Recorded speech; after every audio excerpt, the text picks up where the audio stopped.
नमस्कार मित्रांनो, DMER Maharashtra academy YouTube चॅनलवर तुम्हा सर्वांचं खूप खूप स्वागत आहे. आज आपण आरोग्य विभाग भरती 2026 बद्दल बोलणार आहोत आणि त्यातही खास करून औषध निर्माण अधिकारी म्हणजेच फार्मसी ऑफिसर या पदाविषयी. मित्रांनो, ही एक इतकी मोठी सुवर्ण संधी आहे ना की तुमचं आयुष्य बदलून जाऊ शकतं आणि याच संधीचं सोनं कसं करायचं याची A to Z माहिती आपण आजच्या या सविस्तर विश्लेषणामध्ये पाहणार आहोत. चला तर मग थेट व्हिडिओला सुरुवात करूया. ओके, तर हे आहे आपलं मिशन 2026च्या रोडमॅप. आपण 5 महत्त्वाच्या टप्प्यांमधून जाणार आहोत. सगळ्यात आधी ही भरती एवढी मोठी संधी का आहे हे समजून घेऊ. मग यासाठी लागणारी पात्रता काय आहे ते तपासू. त्यानंतर परीक्षेचा ब्लूप्रिंट म्हणजे परीक्षेचं स्वरूप कसं असेल ते बघू. चौथ्या टप्प्यात तयारीसाठी कोणती पुस्तकं वापरायची याची माहिती घेऊ आणि शेवटी तयारीला सुरुवात कशी करायची यावर बोलू. तर हा रोडमॅप आपल्याला यशापर्यंत नक्कीच घेऊन जाईल. चला तर मग आपल्या पहिल्या सेक्शनकडे वळूया. भरती 2026 एक मोठी संधी. मागच्या भरतीचे आकडे काय सांगतात आणि त्यावरून आपण 2026 साठी काय अपेक्षा ठेवू शकतो, चला याचे एक विश्लेषण करूया. हे बघा, 2023 मध्ये आरोग्य विभागाने तब्बल 269 पेक्षा जास्त जागांसाठी भरती काढली होती. हा आकडा आपल्याला खूप काही सांगून जातो. याचा सरळ अर्थ असा आहे की सरकारचं आरोग्य क्षेत्रावर विशेष लक्ष आहे आणि म्हणूनच 2026 मध्ये सुद्धा अशाच किंवा याहून मोठ्या भरतीची दाट शक्यता आहे. म्हणजे तयारी सुरू करण्यासाठी हीच ती वेळ आहे. उदाहरण म्हणून बघायचं झालं तर मागच्या वेळी फक्त पुणे विभागातच 22 जागा होत्या आणि नागपूर विभागात तर आकडा होता तब्बल 43. यावरून एक अंदाज येतो की ही संधी किती मोठी आहे आणि ती संपूर्ण महाराष्ट्रात विभागलेली आहे. थोडक्यात काय तर ही खरंच एक सुवर्ण संधी आहे. महाराष्ट्रातल्या प्रत्येक उमेदवारासाठी आपलं सरकारी नोकरीचं स्वप्न पूर्ण करण्याची एक जबरदस्त संधी आहे, जी अजिबात सोडता कामा नये. ठीक आहे, संधी तर मोठी आहे, पण या संधीसाठी आपण पात्र आहोत का? चला आता हे तपासूया. आपला दुसरा विभाग आहे तुमची पात्रता तपासा. यामध्ये आपण शैक्षणिक पात्रता, अनुभव आणि वयोमर्यादा ह्या 3 महत्त्वाच्या गोष्टींवर बोलणार आहोत. तर सगळ्यात पहिला आणि महत्त्वाचा प्रश्न, ह्या पदासाठी नक्की कोण अर्ज करू शकतं? इथे बघा, शैक्षणिक पात्रतेचे 2 मुख्य मार्ग आहेत. पहिला, ज्यांच्याकडे B फार्म किंवा M फार्मची डिग्री आहे त्यांच्यासाठी तर ही लॉटरीच आहे. का? कारण त्यांना कोणत्याही अनुभवाची गरज नाही.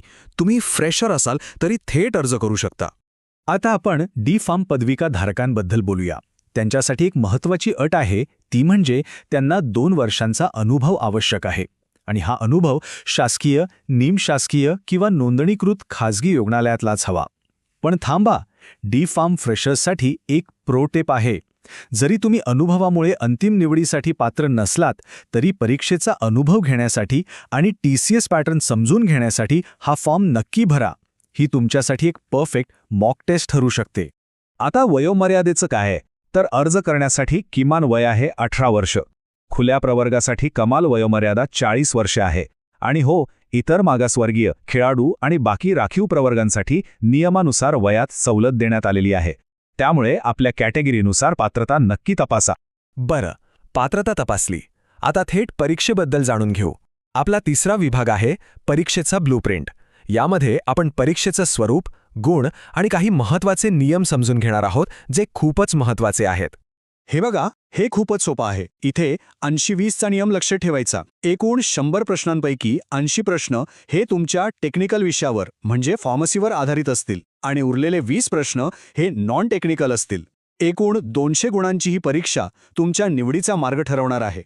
परीक्षेचे हे 4 नियम म्हणजे आपल्यासाठी मंत्र आहेत. पहिला वेळ मिळणार आहे 2 तास म्हणजे 120 मिनिटं. दुसरा, प्रत्येक बरोबर उत्तराला 2 गुण मिळतील. तिसरा, परीक्षा TCS पॅटर्ननुसार ऑनलाईन होणार आहे. आणि चौथा, जो सगळ्यात महत्त्वाचा आहे तो म्हणजे निगेटिव्ह मार्किंग नाही. हो, अगदी बरोबर ऐकलंय. याचा अर्थ तुम्ही 100 पैकी 100 प्रश्न बिनधास्तपणे सोडवू शकता. एकही प्रश्न सोडवायचा नाही. हा आपल्यासाठी सर्वात मोठा प्लस पॉइंट आहे. आता परीक्षा समजली, नियम समजले, पण तयारीसाठी शस्त्र कोणती वापरायची? आपला पुढचा विभाग आहे तयारीसाठी योग्य साधने.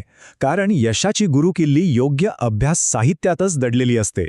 तर मग तयारीसाठी काय वापरायचं? ही 2 पुस्तकं मित्रांनो तुमच्यासाठी गेम चेंजर ठरू शकतात. फक्त टेक्निकल विषयांच्या तयारीसाठी टार्गेट 8500 MCQ बुक आणि संपूर्ण तयारीसाठी म्हणजे टेक्निकल आणि नॉन टेक्निकल दोन्हीसाठी 10500 MCQ बुक हे सर्वोत्तम पर्याय आहेत. तर मग आता सगळी माहिती आपल्यासमोर आहे, सगळा आराखडा तयार आहे. आता वेळ आहे कृती करण्याची. आपला शेवटचा आणि सगळ्यात महत्त्वाचा विभाग. आता तयारीला लागा. एक गोष्ट नेहमी लक्षात ठेवा मित्रांनो, यश मिळवण्यासाठी नुसती स्वप्न पाहून चालत नाही, तर ती पूर्ण करण्यासाठी योग्य दिशेने आणि योग्य वेळी मेहनत करावी लागते. तर मग तयारी आजच आत्ताच सुरू करा. मित्रांनो, अशा सखोल संशोधनावर आधारित माहिती तुमच्यापर्यंत पोहोचवण्यासाठी आमची टीम दिवसरात्र मेहनत घेत असते. जर तुम्हाला आमचं काम उपयुक्त आणि मूल्यवान वाटत असेल तर तुम्ही आमच्या या प्रवासात सहभागी होऊ शकता. चॅनलची मेंबरशिप जॉईन करून तुम्ही आम्हाला सपोर्ट करू शकता. आजच चॅनलला सबस्क्राईब करा आणि एक्सक्लुझिव्ह अपडेट्ससाठी मेंबरशिप नक्की जॉईन करा. आणि हो, DMER बद्दल अजून जाणून घ्यायचं असेल तर हा व्हिडिओ नक्की बघा. DMER महाराष्ट्र अकॅडमीला सबस्क्राईब करायला विसरू नका. धन्यवाद.